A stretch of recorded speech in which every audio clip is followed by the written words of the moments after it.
Well, so there's a saying in the medical field, time is muscle. For at least 2 years now, Three Rivers Ambulance Authority has been struggling with a paramedic shortage, and it's affected how quickly they can get to emergencies. So the quicker we can get on scene and make sure that we can provide those first level cardiac interventions like CPR, the AED, first line cardiac drugs, because some of our men and women are trained at that advanced level, the better chance we have at saving lives.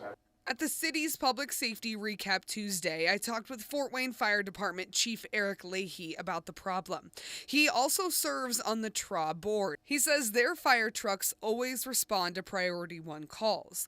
And because of the shortage, most calls, a fire truck will get to the scene first, and their paramedics will care for medical emergencies until a TRA ambulance can arrive. Seems simple in theory, but in actual practice, it can be very complicated and very nuanced.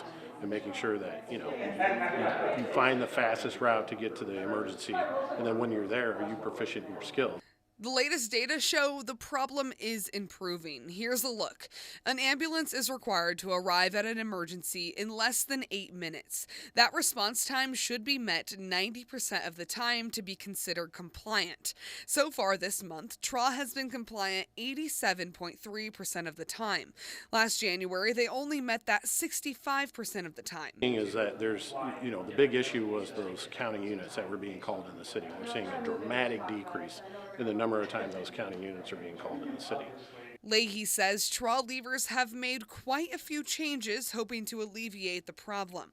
One of those, getting help from other ambulance providers and fire departments. I found even those numbers have improved as well. Last January, there were 303 county assists, and so far this January, only 21 assists.